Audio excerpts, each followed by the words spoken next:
11 বছরে মেয়ে ক্লাস 7-এ পড়ে, সে ভালোবাসার কি বোঝে? তুমি এখানে থাকলে না গেলে কাকা ভালো লাগে না, বেদি কি কথা কয় না, ভালো লাগে না। যেই যুবক বিয়ে প্রেম করছে, যে মেয়েটা প্রেমের ভালোবাসা করছে, ওদের একটাই বেদি, মেয়ে কয় ভালো লাগে না, ছেলেও কয় ভালো লাগে না। তো ভালো লাগে না তো বিয়ে কর, তো নিষেধ করছে কি? আহা, এই মোবাইল আসে সারা সর্বনাশ হচ্ছে। বাবা মোবাইল ব্যবহার করো, সঠিক জায়গায় ইউজ করো। লইয়ে কি জামানা, বুঝাইলে বুঝাছে না, পিতা মাতার পেটে বাঁধে ছেলে প্রেমের দিওয়ানা দিওয়ানা। মোবাইল ছাড়া চলে না, মায়ে বলে রব্বানা, বাবাই বলে জালাম না, বাইরে গেল যন্ত্রণা, জোরকান ঠিক কিনে। আমাদের এলাকা এক পীর সাহেবের হাতে স্ক্রিন টাচ মোবাইল। আমি বললাম, আপনি পীর মানুষ, আপনি মানুষকে বুঝে আল্লাহ রাস্তা নিবেন, জাহান্নামের পথ থেকে জান্নাতের রাস্তা দেখা দিবেন, আপনার হাতে টাচ ফোন কেন? হুজুর আমি খবর পড়ি। আমি বললি, খবর তুই পড়িস না, খবর তুই দেখিস। কারণ মেয়েরা কোন জায়গা লিপস্টিক লাগায় আর বিয়ের চুল টাইনে কোন জায়গা নামাচ্ছে, ওইগুলি তুই টাকা দেখিস। কথা কম। কারণ তাই যদি হয়, বাংলাদেশে বছর চলে গেছে আপনার 1000 টাকা কেজি আপনার মরিচ, যেরকম ঠিক কিনা? একটা দিনে দেখলাম না পীর সাহেবের লক্ষ লক্ষ মুরিদ, ওই মুরিদের দিয়ে কোনোদিনও মানববন্ধনও করে নাই, মিছিলও করে নাই। চাউলের দাম বেড়ে গেছে, লক্ষ লক্ষ মুরিদ দিয়া এরপরে মানববন্ধনও করে নাই, মিছিলও করে নাই। তেলের দাম বেশি, এটা নিয়ে মিছিলও করে নাই, মানববন্ধন করে নাই। তার মানে ও খবর দেখে না, ও খবর পড়ে না, খবর দেখে। এই জন্য আমি ঘোষণা দিছি, যে পীর সাহেবের কাছে টাচ ফোন আছে, ওদের ল্যাংটা ছবি দেখে নেই। আমি আর বিচার করি না, কথা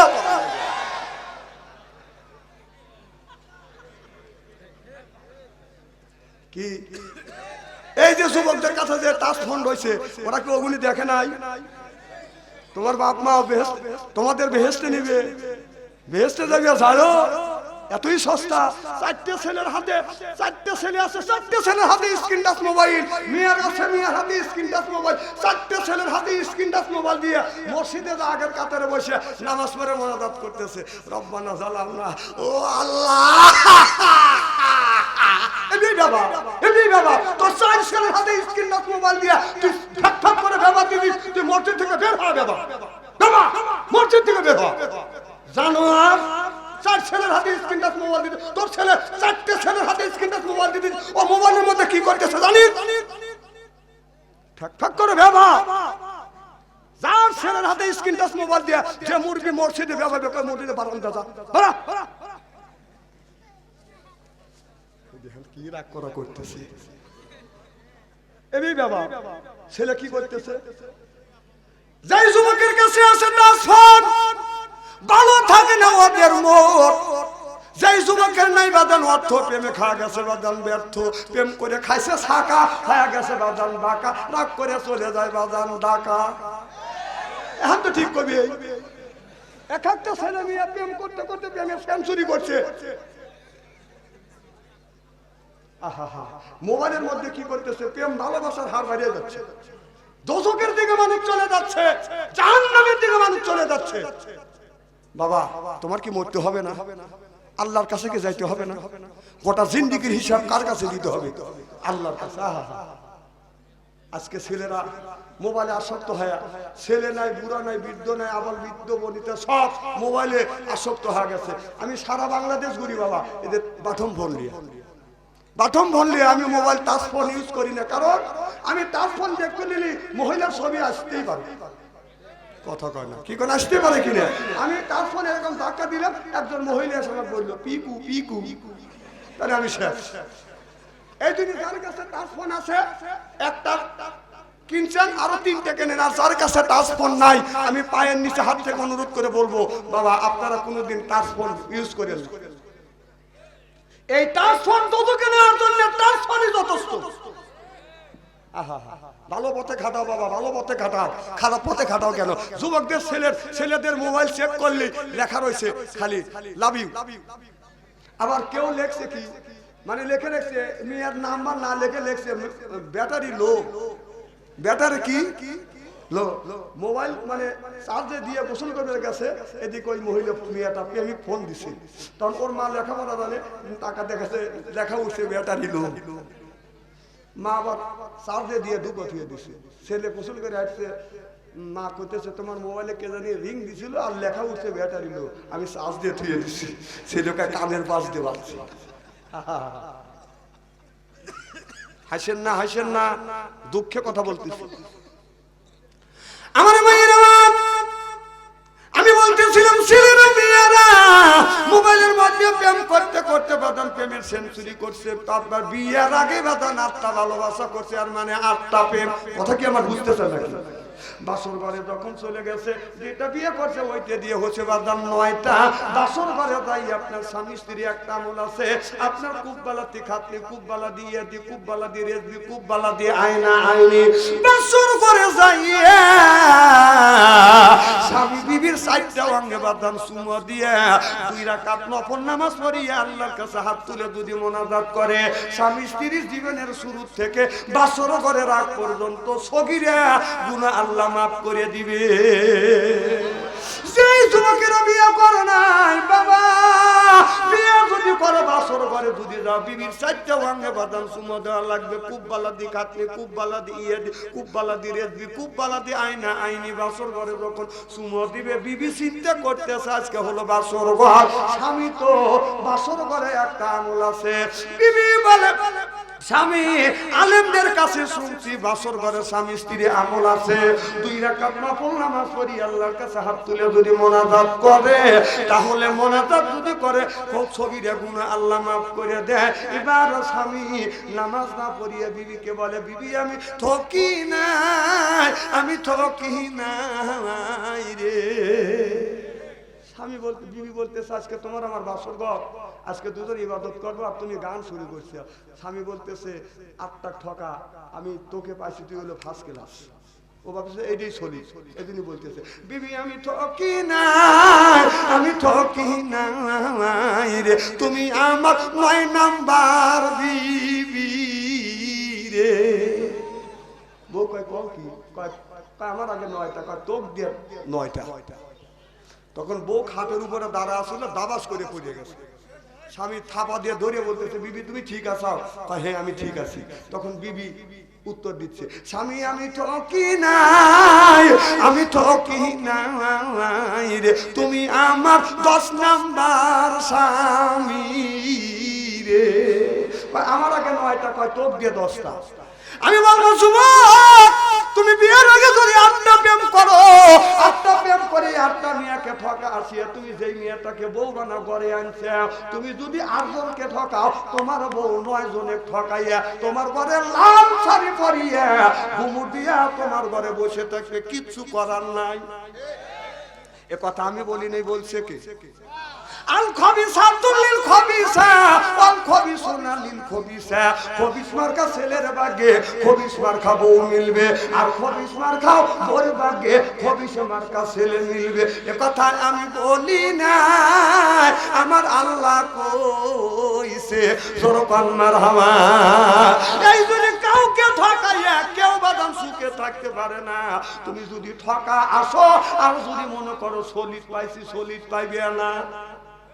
এই যে 3 দিন আগে একটা নিউজ হয়েছে, 4 দিন আগে 11 বছরের মিয়া আপনাদের এই নওগাঁ মার ক্যান্সার হয়েছে, ঢাকা নিয়ে গেছে। ক্লাস 7-এ পড়ে, মাকে চিকিৎসা দিবার গেছে, একটা ছেলের সাথে সম্পর্ক করছে, তাক বলছে যে বাড়ির থেকে বের হয়ে আসছি, তুমি চলে আসো। সে ছেলের সাথে চলে গেছে, ছেলেটা টিকটকার। বাবা ঢাকায় কেস করছে, সারা বাংলাদেশের পুলিশ বাহিনী লাগিয়া ধরছে, ধরে মেয়েটাকে ধরছে, ছেলেটাকে ধরে জিজ্ঞেস করতেছে তুমি এই মেয়েটাকে ধরলে কেন, তুমি এই ছেলেটার হাতে কিসের লেগে গেলা? কয় ছেলেটাকে আমি ভালোবাসি। তাহলে 11 বছরের মেয়ে ক্লাস 7-এ পড়ে, সে ভালোবাসার কি বোঝে? তুমি এখানে থাকলে না গেলা, কাকা ভালো লাগে না। বেদি কি কথা কয় না, ভালো লাগে না। যেই যুবক বিয়ে প্রেম করছে, যে মেয়েটা প্রেমের ভালোবাসা করছে, ওদের একটাই বেদি, মেয়ে কয় ভালো লাগে না, ছেলেও কয় ভালো লাগে না। তো ভালো লাগে না, তো বিয়ে কর, তো নিষেধ করছে কি? আহা, এই মোবাইল আসে সারা সর্বনাশ হচ্ছে।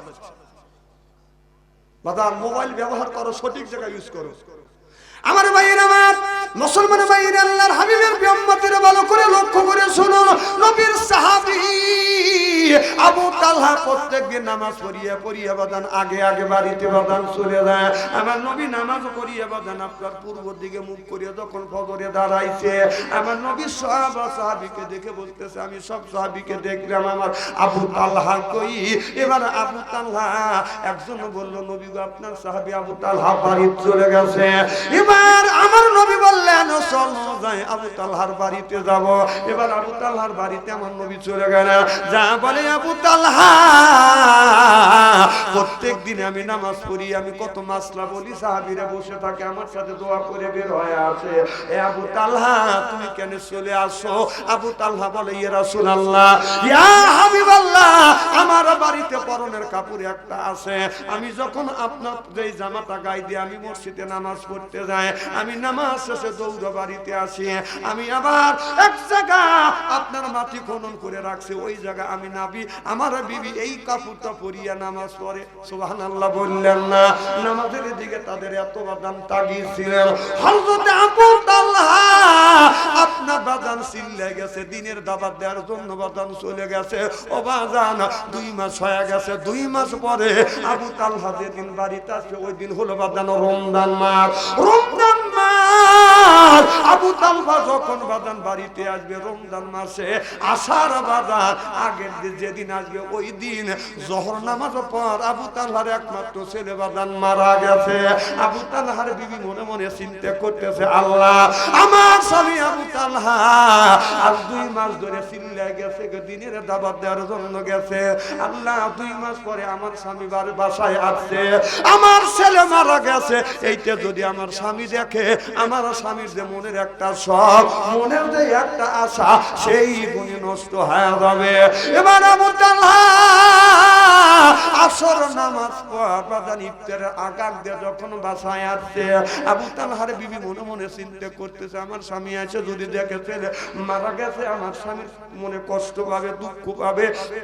এই দিনই ছেলেটাকে সুন্দর করে সোয়া বাদান চাদর দিয়ে ডেকে রাখছে। আবু তালহা বাসায় আসছে, বিবিকে ডেকে বলতেছে, বিবি গো আমার ছেলে কই? বলে, স্বামী রে আপনার ছেলে আরামে ঘুমাচ্ছে। এবার আজান হয়ে গেল, ইফতারির সময় যখন হয়ে গেল, আবু তালহা বাদান ইফতারি করলেন, আবু তালহার বিবি বাদান ইফতারি করলেন। ইফতারি করিয়ে আবু তালহা মাগরিবের নামাজ আমার নবীর সাথে জামাতে বাদান আদায় করছে। নামাজ পড়িয়ে তারাবি নামাজ পড়িয়ে আবু তালহা যখন বাড়িতে আসছে, বাসায় আসিয়া বলে, বিবি রে রাত 9টা 10টায় যখন বাসায় আসছে, বিবি আমার ছেলে কই? বলে, স্বামী গো আপনার ছেলে আরামে ঘুমাচ্ছে। আবু তালহা এবার বাদান ঘুমিয়ে পড়ছে, বিবির সাথে বাদান সহবাস করছে, ফরজ গোসল করছে, এরপরে 2 জন বাদান রান্না বাড়া করছে। রান্না বাড়া করিয়া সিহারি খাইয়া আবু তালহা যখন মসজিদে নববীরে বাদান নামাজ পড়তে যাবে, আবু তালহার বিবি বলে, স্বামী আমার একটা কথা শুনে যা। এবার আবু তালহা দাঁড়িয়ে গেলেন, কি বিবি তুমি কি বলবে? আবু তালহার বিবি বলে, স্বামী রে আপনি 2 মাস পরে যখন বাসায় আসবেন, আপনি বাসায় আসার 2 ঘন্টা আগে আপনার একমাত্র ছেলে মারা গেছে। ও স্বামী, আমি এই কথাই আপনার কাছে বলি না, আপনার কাছে আমি বলি নাই, ছেলেটাকে আমি ঢেকে রাখছি আর বলছি ছেলেটা আরামে ঘুমাইছে। আপনি ফরজ নামাজ পড়িয়ে আমার বিশ্ব নবীকে বলবেন, আমার নবী যেন আমার ছেলের জানাজার নামাজ পড়ায়। আবু তালহা চোখের পানি ফেলে দিয়ে দিয়ে কান্দে, আমার বিবি এত বড় কাজ করলো, ছেলে মারা গেছে, আমার বিবি কেন আমারে বললো না? হযরত আবু তালহা মসজিদে যাইয়া বাদান ফজর নামাজ পড়ছে।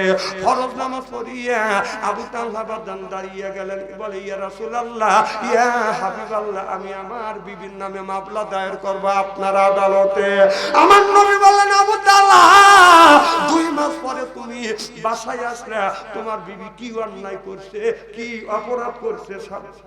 আবু তালহা কি অন্যায় করছে, কি অপরাধ করছে, তুমি তোমার বিবির নামে লালিশ দিচ্ছ?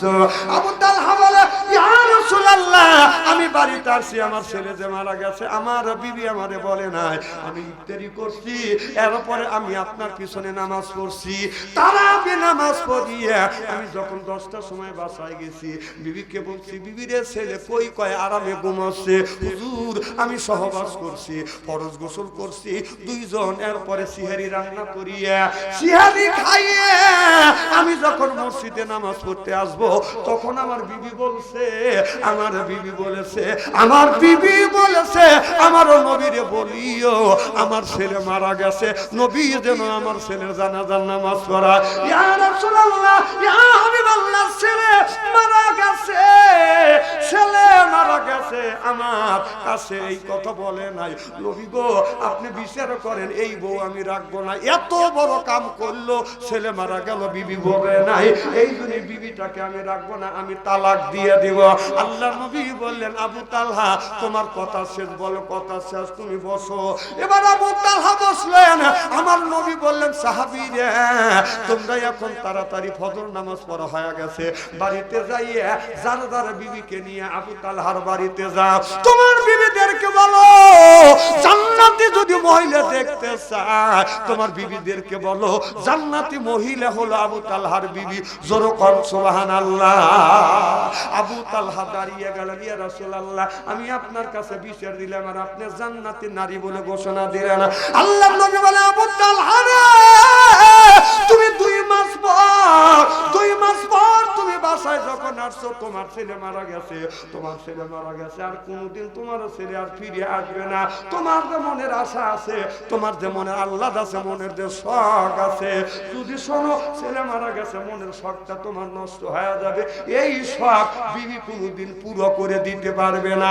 আবু তালহা রে, তুমি তোমার বিবির সাথে সহবাস করছো, তোমার বিবির কলিজার টুকরা সন্তান মারা গেছে, তোমারে জানতে দেয় না, তোমাকে খুশি করছে, তোমার খুশিতে তোমার বিবি তোমার সাথে লিপ্ত হয়েছে, তোমাকে খুশি করছে, তুমি বুঝতে পারো না তোমার ছেলে মারা গেছে। আবু তালহা যে মনের এত ব্যথা, এত দুঃখ বেদনা রাখিয়া নিজের স্বামীকে যেই মহিলা খুশি করতে পারে, আমি নবী ঘোষণা দিলাম, এটা সাধারণ মহিলা, এটা হলো জান্নাতি মহিলা। সিল্লাকুম মারহাবা। নারে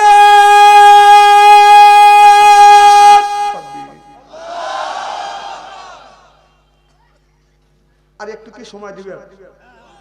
আর কি আধা ঘন্টা আসা?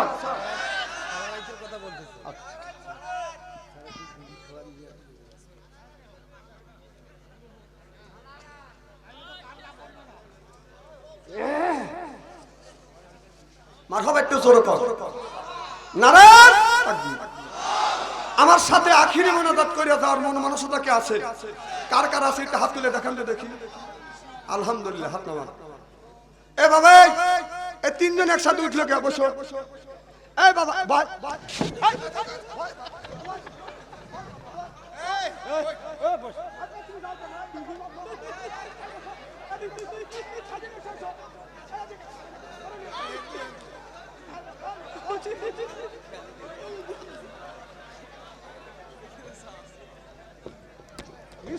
মিস কল দিছে না। আমার মাহফিলে আসা যায়, বসা যায় না, দেখো নাই?